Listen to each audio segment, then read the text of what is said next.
बहुत समय पहले की बात है। एक राज्य था अवंतिका, जहाँ हर सुबह सूरज सुनहरी किरणों के साथ जागता था।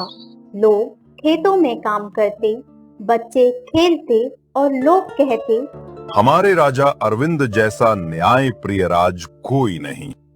परंतु हर चमक के पीछे एक छाया होती है। राजा अरविंद न्यायप्रिय था, लेकिन वो अपने लोगों के दिल की बात नहीं सुन पाता था। उसका जीवन महल की दीवारों में कैद था, जहाँ हर समस्या एक फाइल बनकर खत्म हो जाती थी। एक दिन दरबार में भीड़ थी। कोई कर माफी की बात कर रहा था, कोई भूमि विवाद की। तभी भीड़ को चीरते हुए एक किसान अंदर आया। पैरों में धूल, सिर पर फटी पगड़ी, आंखों में उम्मीद। वो झुककर बोला, महाराज, मेरा नाम गोपाल है। मैं बेल गांव से आया हूँ।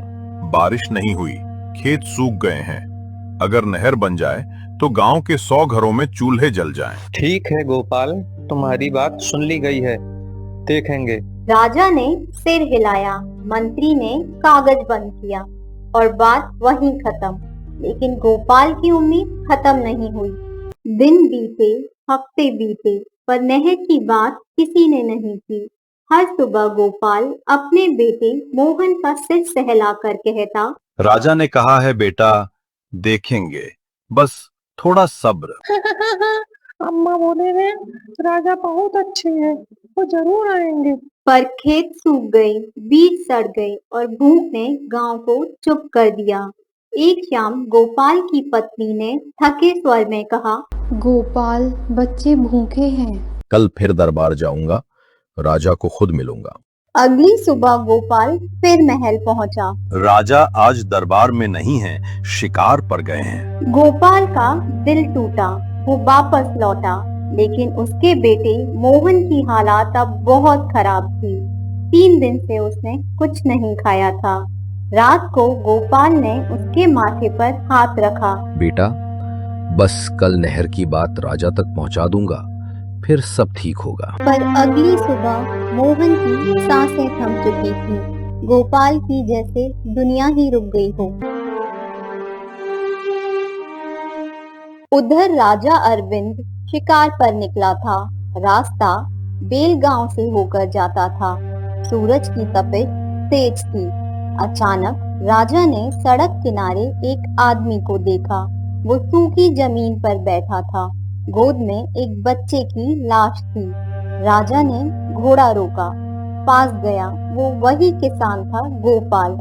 राजा ने कांपते स्वर में पूछा, ये क्या हुआ? महाराज, मैं रोज आया, पर आप व्यस्त थे।